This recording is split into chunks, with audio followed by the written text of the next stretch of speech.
Operation सिंदूर के बाद भारत ने पाकिस्तान के खिलाफ सख्त रुख अपनाया था। इसका असर खेल की दुनिया में भी दिखा और क्रिकेट जैसे खेलों में पाकिस्तान का बॉयकॉट किया गया। अब बांग्लादेश में हाल ही में हुई घटनाओं के बाद लोगों के मन में सवाल उठ रहे हैं कि क्या आईपीएल में बांग्लादेशी खिलाड़ियों का भी बॉयकॉट किया जाना चाहिए या फिर नहीं। आइए इस पूरे मुद्दे को समझते हैं। नमस्कार, मेरा नाम है शालिनी और आप देख रहे हैं द न्यूज़ 15। ऑपरेशन सिंदूर भारत की साल 2025 की सबसे बड़ी सैन्य कार्रवाई मानी जाती है। 7 मई 2025 को भारत ने पाकिस्तान और पीओके में मौजूद आतंकी ठिकानों पर मिसाइल से हमले किए। ये कार्रवाई पहलगांव जैसे आतंकी हमलों के जवाब में की गई थी, जहां जैश ए मोहम्मद जैसे आतंकी संगठन सक्रिय थे। भारत ने इस ऑपरेशन में कई आतंकी ठिकानों को निशाना बनाया, जिसमें ड्रोन लॉन्च सेंटर और कुछ सैन्य ठिकाने भी शामिल थे। पाकिस्तान ने दावा किया कि इसमें 40 आम नागरिक मारे गए और उन्होंने 50 भारतीय लड़ाकू विमान गिराए, लेकिन भारत ने इन दावों को पूरी तरह से गलत बताया। इस ऑपरेशन के बाद भारत ने साफ कर दिया कि अब आतंकवाद का जवाब सीधे और सख्ती से दिया जाएगा। इसके बाद भारत ने पाकिस्तान के खिलाफ सख्त रुख अपनाया और कई स्तरों पर उसका बहिष्कार शुरू कर दिया। इसका असर सबसे ज्यादा क्रिकेट में दिखा। बीसीसीआई ने पाकिस्तानी खिलाड़ियों को आईपीएल में खेलने से रोक दिया। ऐसा पहली बार नहीं हुआ था। 2008 के मुंबई हमले के बाद भी पाकिस्तान के साथ क्रिकेट रिश्ते लगभग खत्म कर दिए गए थे, लेकिन ऑपरेशन सिंदूर के बाद ये रुख और ज्यादा सख्त हो गया। अब भारत और पाकिस्तान के बीच कोई द्विपक्षीय सीरीज नहीं होती और एशिया कप जैसे टूर्नामेंट में भी पाकिस्तान को अलग रखा जाता है। लोगों का मानना है कि देश की सुरक्षा खेल से ज्यादा अहम है। इसी वजह से आईपीएल में आज तक पाकिस्तानी खिलाड़ियों को मौका नहीं मिला है। अगस्त 2024 में शेख हसीना सरकार के गिरने के बाद बांग्लादेश में हालात बिगड़ गए। देश में अराजकता फैल गई और कट्टरपंथी समूह मजबूत हो गए। कई जगह हिंदू मंदिर तोड़े गए, महिलाओं के साथ अत्याचार की खबरें भी सामने आई। 18 दिसंबर 2025 को ढाका में दीपू चंद्रदास नाम के युवक को ईशनिंदा के आरोप में भीड़ ने बेरहमी से पीट कर मार डाला और उसका शव जला दिया। इसके बाद 19 से 21 दिसंबर के बीच चटगांव में भारतीय सहायक उच्चायोग पर हमला हुआ। वहां पत्थरबाजी, तोड़फोड़ और आग लगाने की कोशिश की गई। पुलिस मौजूद होने के बावजूद कोई सख्त कार्रवाई नहीं हुई। हैरानी की बात यह रही कि एक हमलावर को 24 घंटे के अंदर छोड़ दिया गया और उसे हीरो की तरह पेश किया गया। ढाका में भी हजारों लोगों ने भारतीय उच्चायोग पर हमला करने की कोशिश की। कई लोग मानते हैं कि इसके पीछे पाकिस्तान की साजिश हो सकती है, जिसका मकसद भारत को क्षेत्रीय तनाव में फंसाना है। बांग्लादेश में हो रही हिंसा के बाद लोगों का गुस्सा अब आईपीएल पर भी निकलने लगा है। आईपीएल 2025 में बांग्लादेश के खिलाड़ी पहले ही नहीं बिके थे। करीब 12 खिलाड़ी ऑक्शन लिस्ट में थे, लेकिन हालात खराब होने और हिंसा की वजह से किसी टीम ने उन्हें नहीं खरीदा। अब आईपीएल 2026 के ऑक्शन से पहले एक नया विवाद खड़ा हो गया। कोलकाता नाइट राइडर ने बांग्लादेश के तेज गेंदबाज मुस्तफिजुर रहमान को 9.2 करोड़ रुपए में साइन किया। इससे पहले दिल्ली कैपिटल्स भी उन्हें रिप्लेसमेंट खिलाड़ी के तौर पर ले चुकी थी।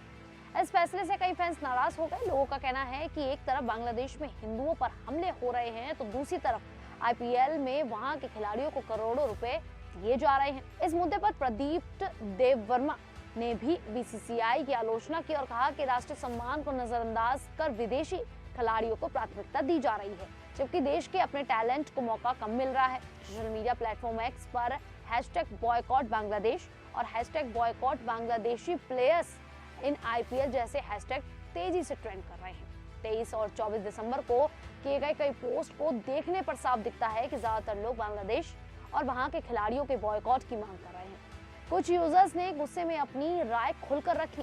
नितिन पाटकर नाम के यूजर ने लिखा कि बांग्लादेशी प्रोडक्ट्स और आईपीएल में उनके खिलाड़ियों का बहिष्कार होना चाहिए और ऐसी टीमों पर कार्रवाई होनी चाहिए।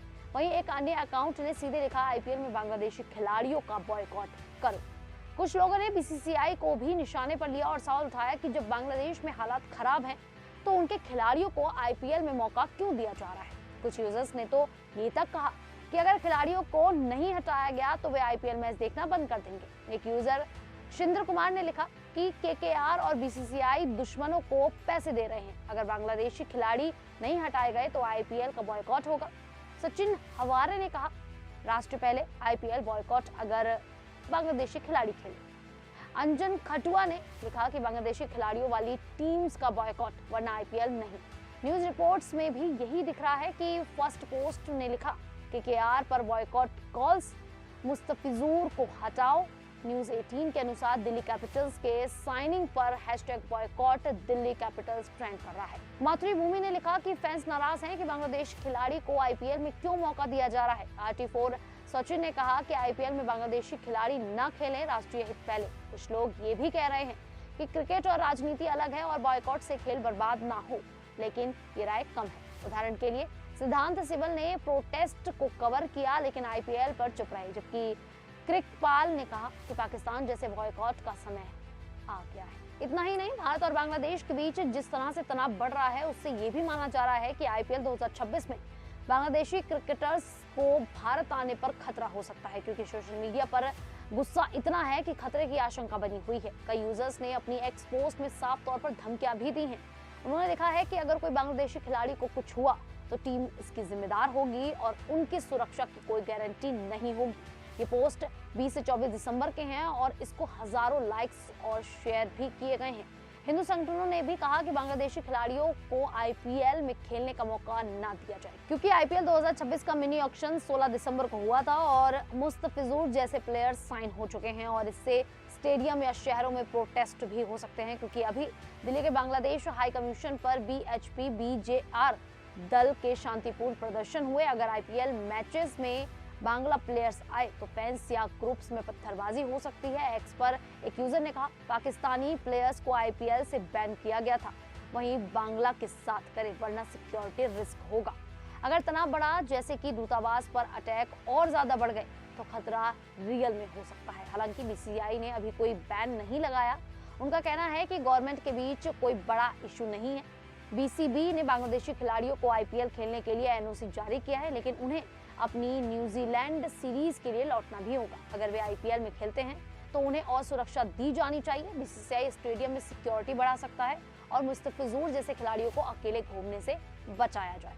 बीसीसीआई को जल्द फैसला लेना चाहिए, क्योंकि बॉयकॉट की मांगे आईपीएल की छवि को लगातार खराब कर रही हैं। खैर, आप सभी को क्या लगता है? आप हमें अपनी राय कमेंट करके जरूर दें। अभी के लिए इतना ही, फिर हाजिर होंगे ऐसी ही देश और दुनिया जुड़ी बड़ी खबरों के साथ। तब तक के लिए देखते रहिए द न्यूज़ 15।